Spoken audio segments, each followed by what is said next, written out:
I was halfway through wrapping the last Christmas present when my phone buzzed, one short vibration that cut through the soft music in my apartment like a blade. I wiped a bit of tape from my fingers, reached for the screen, and expected something ordinary, a reminder, a question, maybe even a comment about the cabin I'd spent months arranging. But instead, staring back at me was a single sentence that froze my hands midair. If you're not coming to babysit 4 kids, then don't come at all. There was no emoji. No softened tone. No hesitation. Just a blunt order from my sister Heather, dropped into the group chat as if she were assigning chores instead of speaking to her sibling.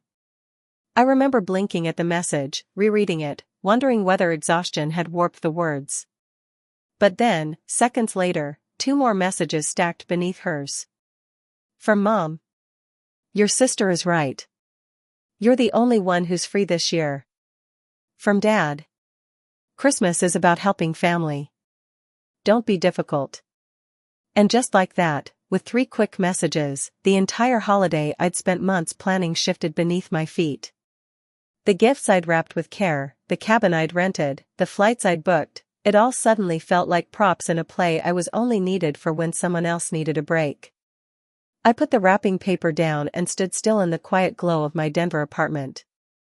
Outside, snow draped the buildings in soft layers, but inside my chest, everything felt tight and hot.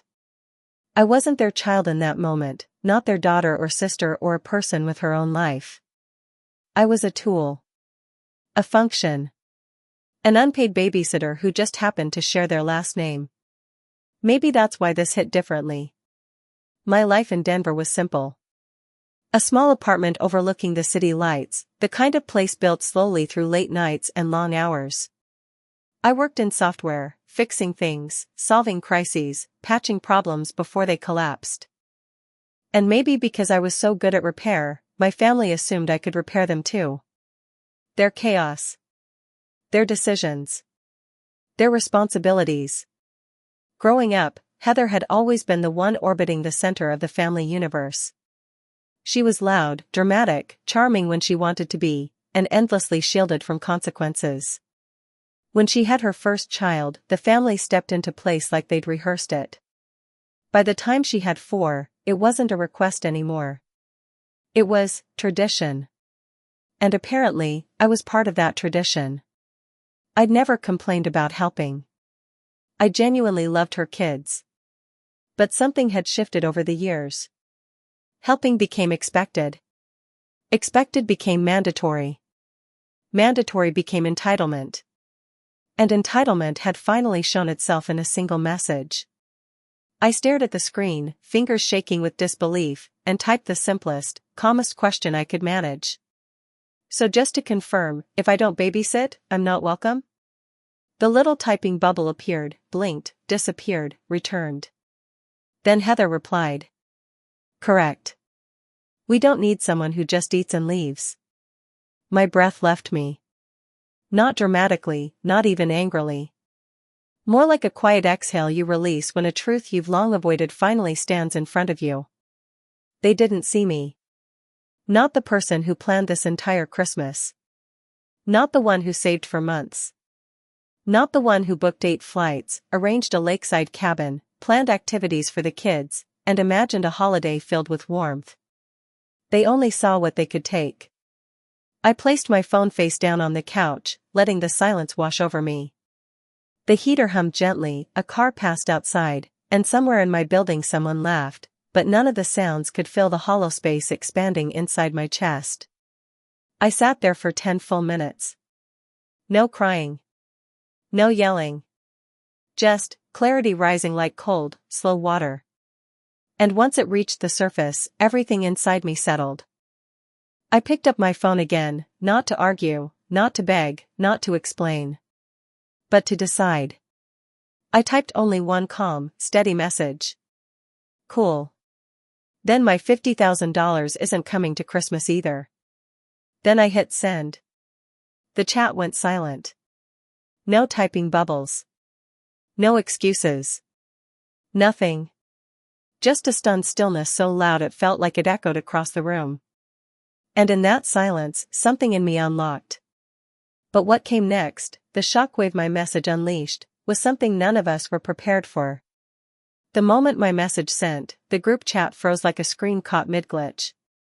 3 dots that never formed into words, names that stayed dim, silence thicker than anything they'd ever said to me. It was the first time in years, maybe ever, that I'd put a boundary in front of my family and not immediately rushed to explain or soften it. And what surprised me most wasn't their silence. It was the peace in mine. I stood up from the couch, pacing slowly across the warm wood floors of my apartment. Outside, Denver's winter deepened, soft flakes drifting down, headlights streaking through mist, the quiet hum of a city curled into its nighttime. I let the cold outside become something like a mirror to the quiet inside me. A reflective, steady kind of stillness. I sank onto the edge of my bed, letting the last hour replay in my head. All the years, all the patterns, all the ways small expectations had become obligations I never signed up for. And how easily they'd said, "Don't come if you won't babysit 4 kids." 4 children. 4 entire human beings.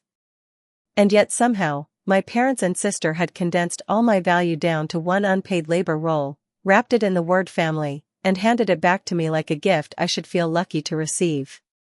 I walked back to the window and touched the cold glass, breathing in the faint smell of pine from the candle burning near my desk. I could still recall the excitement I'd felt when booking the lakeside cabin months earlier, a place with tall windows, a stone fireplace, wooden beams stretching like warm arms inviting us in. I'd imagined the kids running around in matching pajamas, my parents taking slow mornings for once, Heather laughing more gently than usual. I'd imagined being part of something, not the scaffolding holding it up. That version of the holiday fractured the moment I saw that first message. So I made a choice. And the choice had consequences. 10 minutes passed without a single reply. Then 20. I checked the chat again, still nothing. The stillness wasn't comforting anymore. It was expectant, prickling with a tension that told me they were regrouping, rewriting their arguments, trying to figure out how to pull me back into the old role without admitting they'd pushed me too far. I sat on my couch, legs tucked beneath me, and opened the emails confirming each booking. 8 flights. The cabin.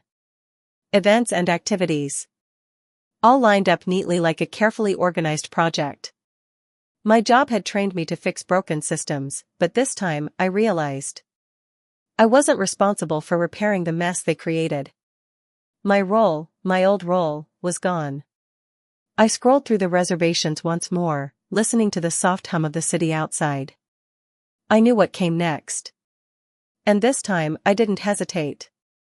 One by one, I opened each booking. Cancel reservation. Confirm. Refund processed.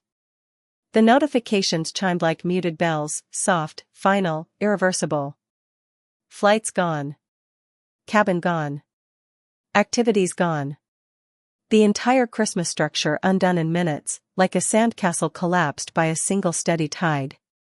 For years, I'd been the tide pushing myself back into shape after every wave they sent crashing. But in that moment, I felt something shift. I wasn't rebuilding this time. I wasn't repairing anything. I wasn't stepping back into the mold. I wasn't performing gratitude for people who didn't see me.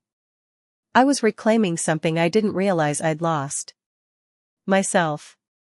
I finished canceling the last booking and placed my phone on the table.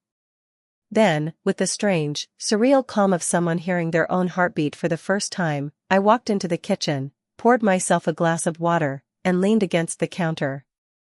Still no messages. Still silence.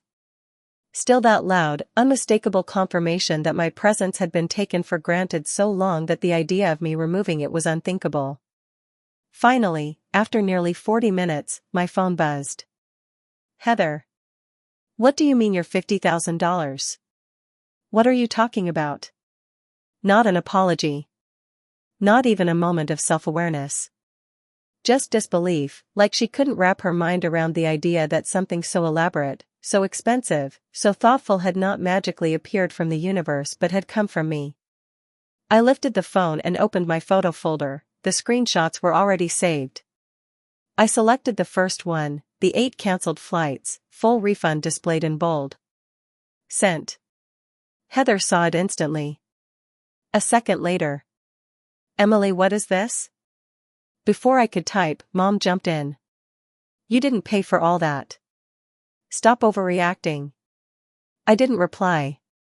Instead, I selected the cabin cancellation, the $34,000 refund reflected in stark numbers that didn't care about excuses. Sent. The typing bubbles appeared and vanished. Dad entered the conversation. Why would you do that? We were all counting on this trip. Counting on it. Counting on me.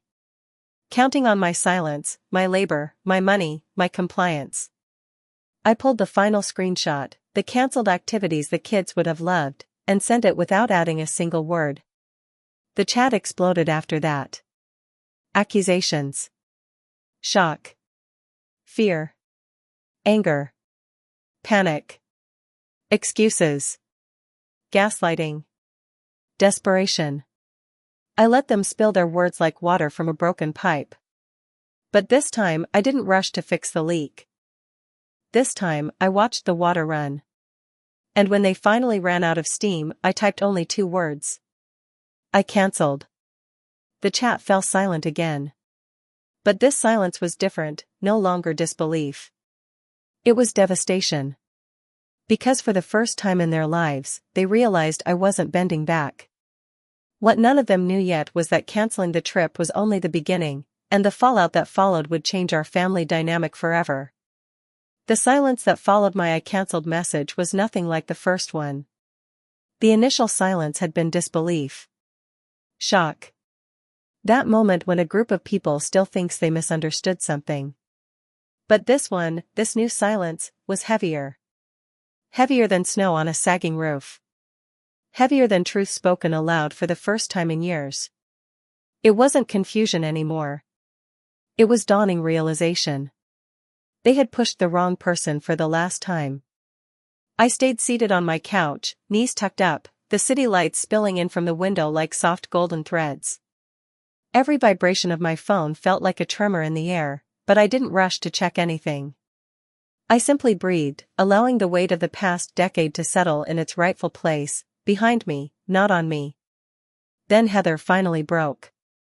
Her message popped up in a frantic stream. You're joking. You didn't really cancel. Right? Emily, the kids were so excited. I stared at her words for a moment, marveling at how quickly she jumped from dismissive to desperate. Not once did she acknowledge what she'd said. Not once did she apologize for treating me like the family maid. It wasn't the hurt that bothered her. It was the inconvenience. I didn't reply. Not yet.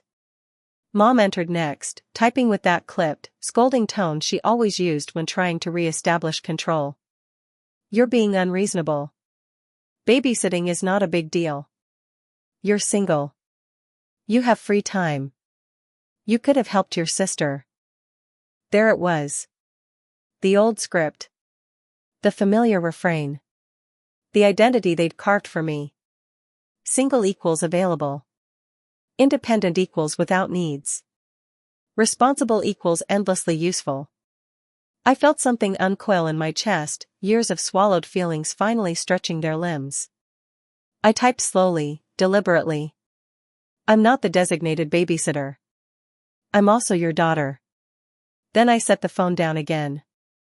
I could almost picture them huddled over their screens, Mom pacing around the kitchen, Dad inhaling sharply, Heather tapping aggressively with her nails. I'd spent nearly my entire life learning their rhythms. Their frustrations. Their expectations. Their demands. But tonight, none of it touched me. Dad's message arrived next, predictable as gravity. Let's all calm down. You can fix this. Just rebook everything and stop being dramatic. The phrase "stop being dramatic" hit me harder than anything else, not because it hurt, but because I'd heard it too many times. It was the family's favorite dismissal. A shortcut for avoiding accountability. A way to turn any boundary I set into an act of emotional instability. I drew a slow breath and replied simply. Fix it yourselves. For a long moment, the chat was empty. Then all at once. 3 dots from Heather. 3 dots from Mom. 3 dots from Dad. All of them typing. All of them deleting. All of them typing again. It would have been almost funny if it hadn't also been incredibly revealing. They weren't trying to solve anything, they were trying to find the right words to pull me back into place. Finally, Heather sent a long, breathless block of text. We can't fix it. The cabin is booked, the flights are gone, prices doubled overnight. Everything is non-refundable now. Why would you do this? Everything in her message dripped with blame, framed entirely around her inconvenience. Not one syllable acknowledged their original message telling me not to come unless I worked. Not one thought given to the thousands of dollars or the months I spent planning. They cared about the fallout. Not the cause. I took a sip of water and typed back. Because you told me not to come. That was it. That was the whole truth. Clean. Surgical. Unavoidable. Mom jumped in again, clinging to her usual narrative. This is why we don't tell you things. You're too emotional. You act without thinking. I had to pause, not because I was hurt, but because of how untrue her words were. Everything I'd done that night was the exact opposite of impulsive. It was the result of years of imbalance. Years of being the one who adjusted while no one else budged even an inch. So I answered with the quiet honesty they'd never expected from me. I've thought about this for years. The chat stayed still for a few heartbeats before Heather typed again, this time with a tone that felt strangely muted. So what now? You're just not coming home? You're spending Christmas alone? She wasn't angry anymore. She was unsettled. Confused. For the first time, maybe in her entire life, she was talking to me as if I were an adult with autonomy instead of a resource she could extract labor from. I leaned forward, elbows on my knees, and typed. No. I'm spending Christmas with people who see me as a person. Not a utility. Once that message sent, the conversation died completely. No typing bubbles. No replies. No scramble to reclaim control. Just a sudden, eerie stillness, as if the house of cards they'd built had finally collapsed and no one knew how to rebuild it. I set my phone aside and walked to my bedroom. The suitcase I'd packed for the trip sat zipped and ready. I opened it, slowly taking clothes out and returning them to drawers one by one. The sound of fabric folding was soft, gentle, even comforting. I wasn't sad. I wasn't even angry anymore. What I felt was light. Lighter than I'd felt in years. I hadn't lost anything. I'd simply put down what was crushing me. But the real shift, the moment my family realized the old power dynamic was gone, came the next morning, when the fallout reached far beyond our group chat. I woke the next morning to a quiet that didn't feel empty, it felt intentional. No buzzing notifications. No last-minute demands. No guilt-laced reminders about family duty. Just a soft beam of winter sunlight filtering through my blinds, the aroma of coffee drifting from the kitchen, and a strange sense that I'd stepped into a world where the weight on my shoulders no longer belonged to me. I sat up slowly, stretching the stiffness from my back. A part of me expected to see dozens of missed calls or frantic messages, but when I finally picked up my phone, the lock screen was still and silent. No calls. No texts. No apologies. No anger. Nothing. That kind of silence wasn't peaceful, it was tactical. My family was regrouping.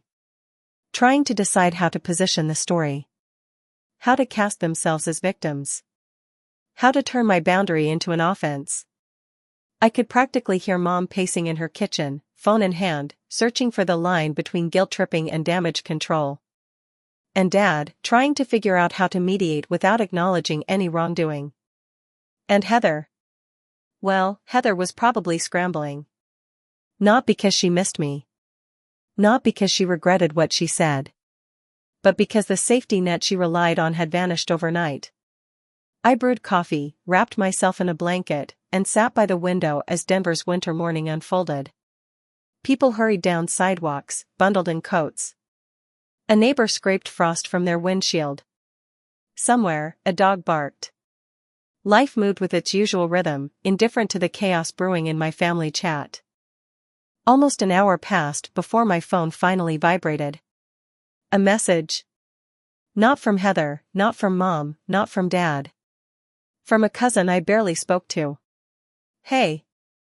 I don't know what happened, but flights are insanely expensive today. Everyone's freaking out. The cabin is gone. Kids are crying. Adults arguing.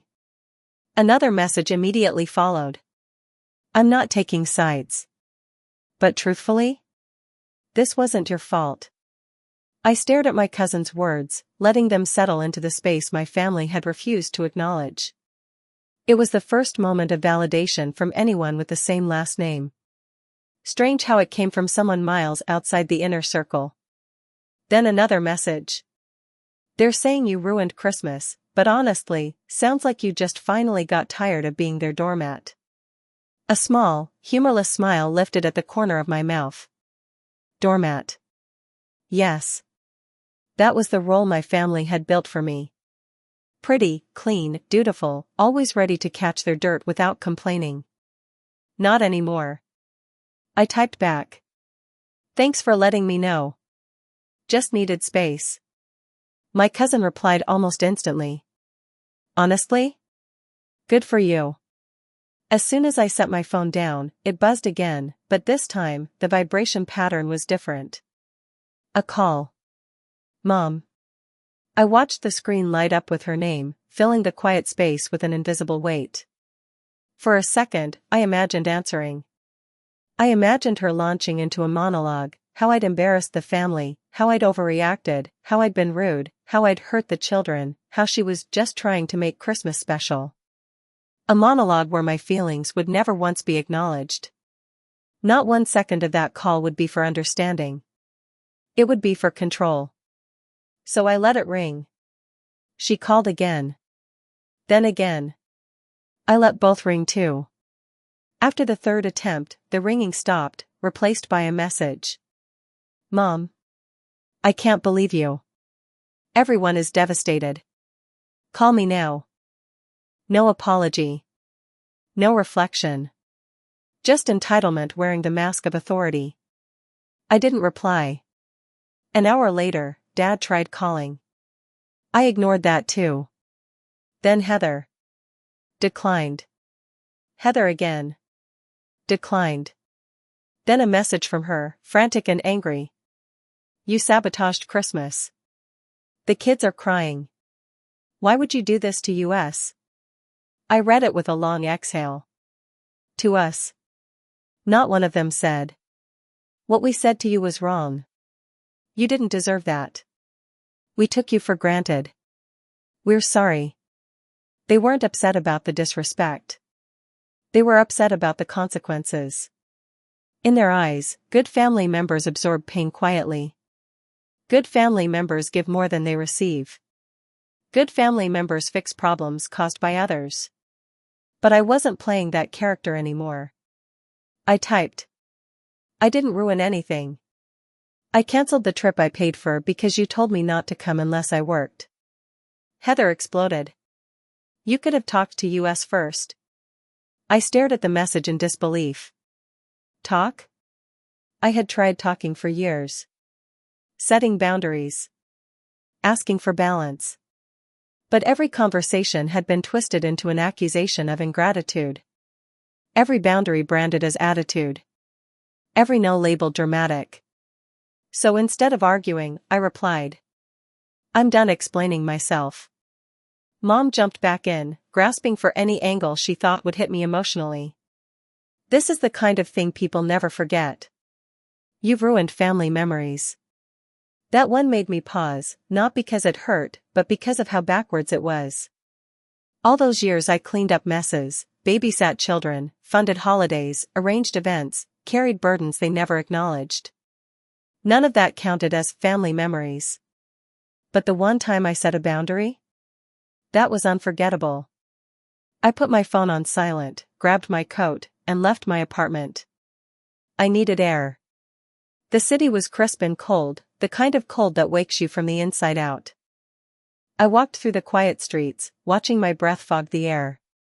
Somewhere along the way, it hit me, the exhaustion I carried wasn't from the argument. It was from years of carrying a family who never once tried carrying me. That realization didn't make me sad. It made me free. But this freedom came with unexpected consequences, and the message I received later that night shifted everything in a way I never saw coming. By the time I returned to my apartment, evening had settled over Denver in soft grays and blues. Streetlights flickered on one by one, casting long reflections across the snow. The world felt quiet in a way my life never had, like I had finally stepped out of a storm I'd been told was normal weather. I hung my coat, kicked off my boots, and sank into the couch with a tiredness that wasn't sadness, wasn't regret, just release. For the first time in years, I wasn't preparing myself for a crisis disguised as a holiday. I wasn't anticipating the inevitable moment my phone buzzed with another demand. The silence didn't feel empty anymore. It felt earned. I made myself dinner, something simple, pasta with garlic and butter, and ate it at the counter while the glow from the stove light warmed the kitchen. No noise but the soft clink of a fork and the distant hum of a passing bus. Then, just when the evening had settled into quiet comfort, my phone buzzed. A text from an unexpected name. Lila, one of my closest friends.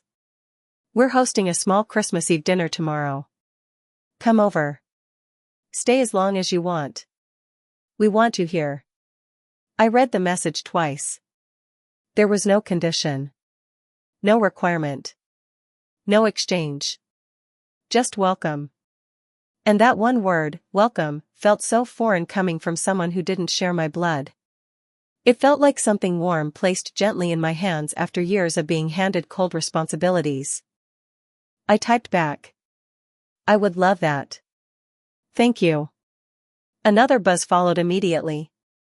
Your family too, M. Just, the good kind. I stared at the message until my eyes blurred slightly.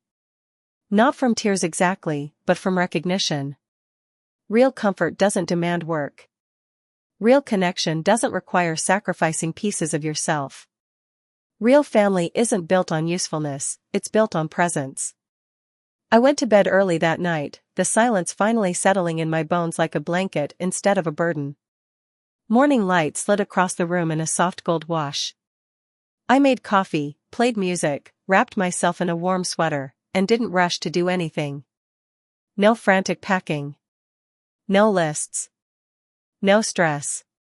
No emotional bracing. Just breathing. Just existing. Just being enough without earning it. Around noon, my phone buzzed again, another relative, this time an aunt. Aunt R. Honey, I'm just checking in. Your mom told us, her version. But I know there are two sides. Hope you're okay. I exhaled slowly. So the gossip machine had started. But this time I didn't feel the old panic, the urge to defend myself, to clear my name, to fix the narrative. I simply replied. I'm doing well. Just taking care of myself this year. The aunt responded. Good. You deserve that. Simple words, but they landed deep. My own family had never said anything like that to me, not once. The sky was already turning pink when I arrived at Lila's place. Warm light spilled from the windows, casting a welcoming glow across the snow. I could smell cinnamon and butter the moment she opened the door. Inside, her home was alive with laughter and the sound of soft music playing under the chatter. Her partner handed me a warm drink without asking what I liked, because they remembered. Her kids ran over to show me their Christmas crafts. Everything felt easy. No one shoved a baby into my arms the moment I stepped through the door. No one asked for favors before I even said hello. No one treated me like an employee instead of a guest. I sat by the fireplace, warming my hands while the room buzzed with gentle holiday chaos. Someone passed me a plate with homemade pastries. Someone else asked how my work was going, not to judge, not to compare, but because they genuinely cared. For the first time in my adult life, a holiday didn't feel like a performance. It felt like participation. Later, during dessert, Lila slid a small box toward me. "Open it," she insisted, grinning. Inside was a beautiful notebook with a soft textured cover, the kind of thing you'd only give someone if you'd really thought about them. On the inside page, she'd written a note. "For the life you get to choose. Not the one others assign you." My throat tightened, not painfully, not dramatically, but in a way that felt like something in me loosening at last. Like an exhale I'd been holding for years. I closed the notebook and whispered, "Thank you." She squeezed my hand gently. "You deserve better Christmases than the ones you've had." And maybe that was the moment I realized something I had never allowed myself to fully consider. Family doesn't have to be the people who raised you. Sometimes it's the people who see you. The ones who don't demand your labor to justify your presence. The ones who make room for you without asking what you can provide. I sat there for a long time, absorbing the warmth of the room, the kindness, the quiet acceptance. And I knew, deeply, unmistakably, that this was the first Christmas I had ever spent fully as myself. As the night settled around the house and we played board games at the dining table, my phone buzzed faintly from my bag. I didn't check it. Not yet. Not while I finally felt peace. I didn't know it then, but the message waiting on that screen would shift everything.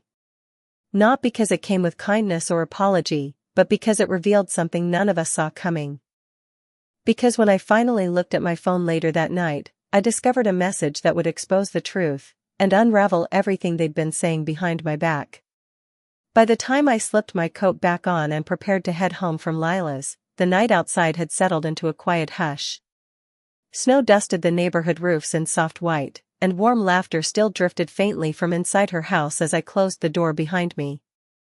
I stood for a moment on her porch, letting the winter air clear my mind. It felt like I had stepped into a life that had been waiting for me. A life where I wasn't seen as a resource. A life where family didn't mean obligation. A life where giving didn't always come at the cost of myself. I walked to my car with a strange lightness in my chest, started the engine, and let the heater warm the windows. Only then, as soft music filled the quiet, did I pull out my phone. I hadn't checked it since late afternoon. The screen lit up with notifications. Too many notifications. Missed calls from Mom. More missed calls from Dad. 8 messages from Heather. 4 from a cousin. 2 from an aunt. 1 from a number I didn't recognize. And then, at the bottom, a notification from the family group chat. A message that clearly wasn't meant for me, because they'd forgotten one very important detail. I was still in the group. I tapped the chat, expecting another guilt trip. But instead, I saw this. Heather. Well, she wasn't going to come anyway. She always makes everything about herself. I froze. The message had been sent just an hour ago. My heart didn't race. My hands didn't shake. I just stared. Because the line between truth and manipulation had never been clearer. Heather hadn't written this to me. She'd written it about me. To our parents. To the entire extended family chat. As if she were reciting a well-practiced script. Mom responded. She's always been dramatic. If she wanted to cancel the trip, she could have just said so instead of punishing us. Punishing. As if enforcing a boundary was a crime. As if protecting myself from their demands was malicious. Dad added. We'll tell everyone she had a breakdown. That's easier than explaining. A breakdown. That was the story they were preparing. Not the truth. Not their words. Not their entitlement. Not their ultimatum. Not their dismissiveness. But a lie that kept them blameless. A lie that painted me unstable. Unpredictable. Emotional. Difficult. My chest tightened, not from hurt, but from clarity so sharp it bordered on painful. For years, I had wondered if I'd imagined their disregard. If I had exaggerated the imbalance. If I was the problem. But this was honesty. Not the honesty they meant for me to see, but the honesty behind closed doors. And ironically, finally seeing it set me free in a way nothing else could have. I scrolled up and down through the chat, my expression frozen in something that wasn't shock, wasn't outrage, it was understanding. This wasn't new behavior. This wasn't sudden. This wasn't triggered by one holiday. This was the dynamic they'd always operated under. They didn't see me as a daughter with feelings. They didn't see me as a sibling with boundaries. They didn't see me as someone who had carried them for years. They saw me as a convenient explanation. A scapegoat. A background character in their own narrative. And they were rewriting the story again. Only this time, I'd caught them mid-sentence. I locked my phone and set it on the passenger seat, staring out at the softly falling snow. The faint glow from the street lamps illuminated the windshield in warm, golden halos. I could have cried. Years ago, this would have devastated me. I would have spiraled trying to fix their perceptions. Trying to argue my side. Trying to be heard. Trying to earn value I should have already had. But tonight? Tonight, something inside me felt immovable. A new foundation, steady, resolute, unwilling to bend back into shape. The truth didn't hurt. It confirmed. It validated. It proved that distancing myself wasn't petty. It was necessary. Long overdue. A final answer to a question I'd been too afraid to ask. Was I ever loved for who I was, or only for what I could give? And now I knew. Just when I thought the night had revealed everything it needed to, a new text came through, this time from my cousin, the same one who had reached out earlier. I don't know what's going on, but your parents are telling people you had some emotional meltdown. Just wanted you to know. I leaned my head back against the car seat, closed my eyes, and breathed in deeply. They were already rewriting history. Already creating a version where they were the victims. Already painting me unstable because it was easier than looking inward. I typed back. I didn't have a meltdown. I just stopped letting them treat me like a tool. A simple message. A true message. My cousin replied. Yeah, that's what I figured. Honestly? Good for you. I didn't respond. Instead, I turned the key, pulled away from the curb, and drove through the quiet winter streets with a clarity I'd never felt before. Maybe for the first time in my life, I wasn't running from anything. I was walking toward something myself.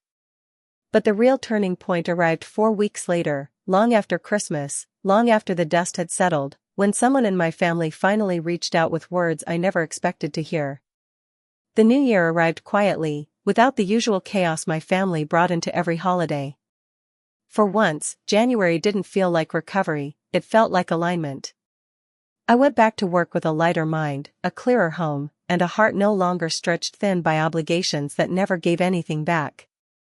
The first few weeks passed without a single message from my parents or Heather. Not a text.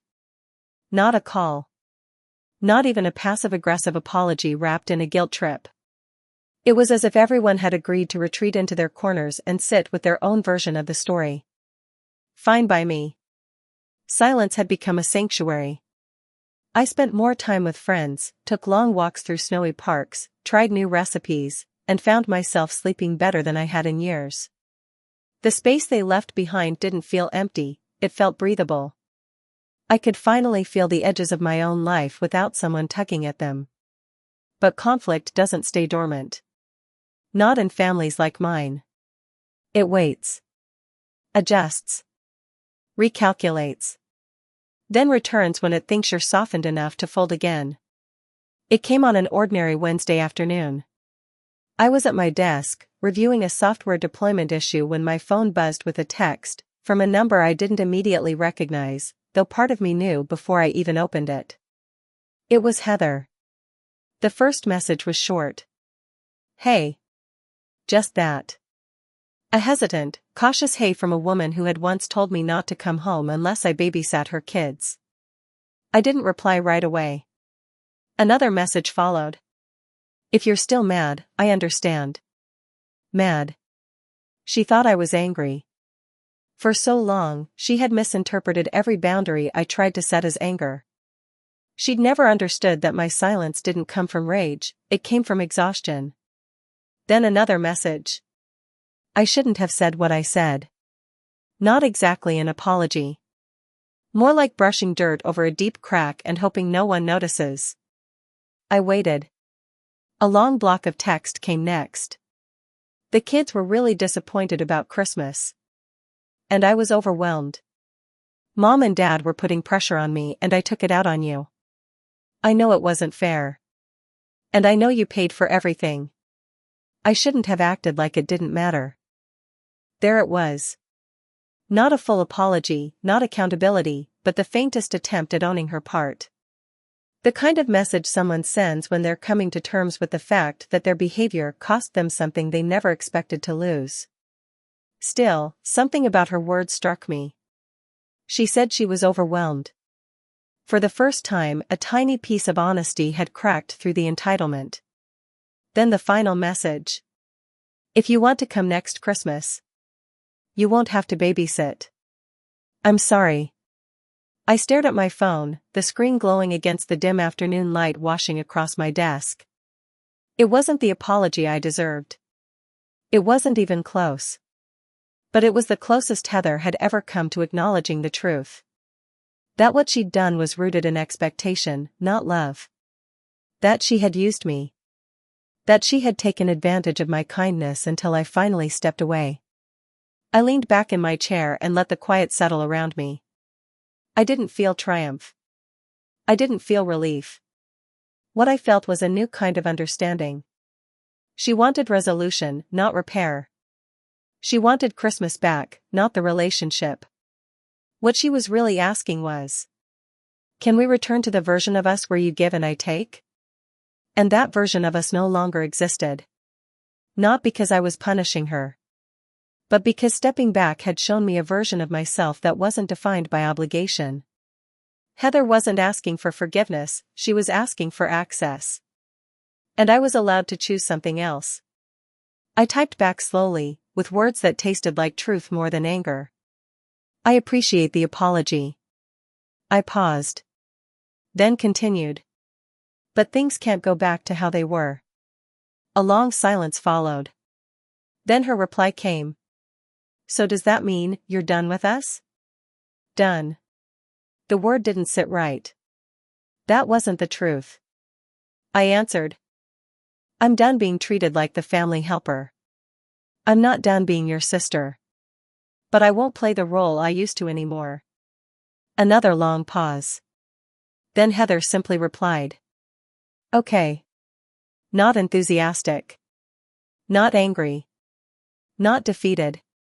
Just accepting. Maybe for the first time ever.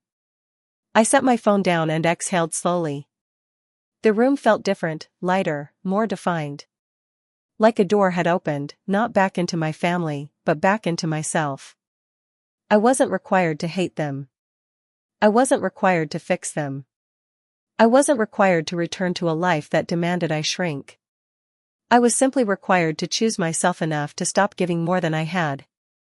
And I had finally done that.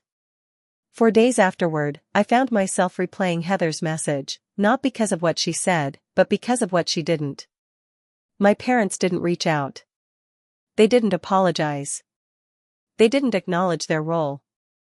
They didn't try to repair anything. Sometimes silence is its own confession. And theirs was loud.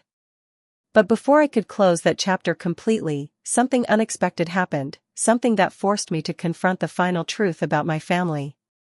A few more weeks passed before anything else stirred the quiet I had built around my life. Winter began to thaw into a soft, gray pre-spring, the kind that still clung to cold mornings but carried a hint of something warmer in the afternoons.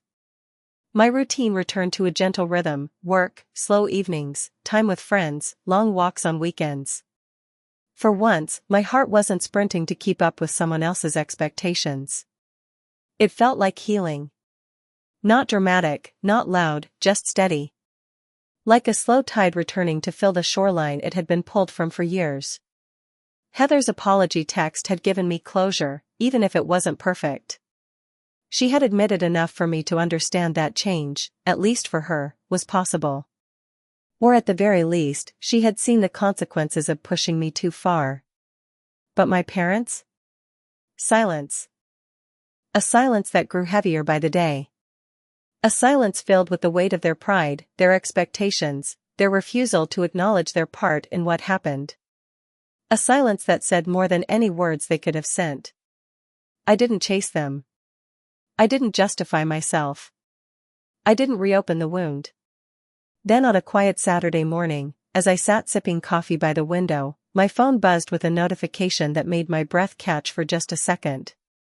It was my mother. The message was shorter than I expected. "We're disappointed in how you acted. But you're still our daughter. Let's put this behind us." No apology. No accountability. No recognition of their role. Just a familiar command disguised as reconciliation. "Let's put this behind us" was really. Let's pretend this never happened so we don't have to examine ourselves. I read it once. Then twice. The version of me from years ago, the one who always tried to smooth things out, who always feared losing connection, would have apologized, even when I wasn't wrong. I would have rushed to reassure them, to make them comfortable again. But that version of me no longer existed. I typed a reply carefully, letting each word settle before I moved to the next. Putting it behind us requires acknowledging what happened. You told me I was only welcome at Christmas if I babysat. That wasn't okay.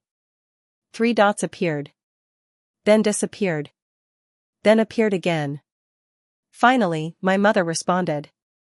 "We didn't mean it like that. You're too sensitive." There it was. The old script. The dismissal. The rewriting. The refusal to take responsibility. I felt something settle in my chest. Not anger. Not sadness. Acceptance. The kind of acceptance that doesn't ask for permission. The kind that arrives when you finally see people as they are, not as you hope they might become. I typed back. "I'm not too sensitive. You were disrespectful. And until you can acknowledge that, I need space." A long pause. Then my father entered the chat with a single message. "If that's how you feel, we won't bother you. Not love. Not care. Just withdrawal disguised as dignity." And for the first time, his words didn't pierce me. They didn't twist in my chest or make me feel like a terrible daughter. Instead, they landed exactly as they were meant to. A boundary on their side. A final attempt at control. A quiet admission that if they couldn't be right, they'd rather be distant. I put the phone down gently. And felt nothing but peace. The months that followed were filled with a surprising kind of stillness. Not lonely. Not empty. Just spacious, room I never had before. I spent more time with friends, built deeper connections, took myself out more, filled my days with things I enjoyed rather than things I owed. I learned that peace isn't something you find. It's something you create by carving away what destroys it. Christmas came and went again, quiet, warm, genuine. I spent it with the same friends who had welcomed me without condition the year before. We cooked together, laughed, watched movies, and exchanged gifts that meant something because they were chosen with care, not obligation. At one point, while holding a mug of warm cider near the fireplace, I looked around the room and realized. This feeling. This warmth. This belonging. This was what I had always wanted from my family. But I wasn't missing it anymore. I had found it somewhere else. And it was enough. If you've ever felt like the designated helper, the responsible one, the one who holds everything together until there's nothing left for yourself, hear me. Walking away from a role you never agreed to play isn't abandonment. It's liberation. Love shouldn't require self-erasure. Family shouldn't demand servitude. Being reliable shouldn't make you invisible. You are allowed to choose peace. You are allowed to choose yourself. You are allowed to close the door, softly, quietly, permanently, on people who only show up when they need you. And you don't need their permission to step out of a story that hurts you. As for me, I didn't slam the door on my family. I simply walked through it. And it closed on its own.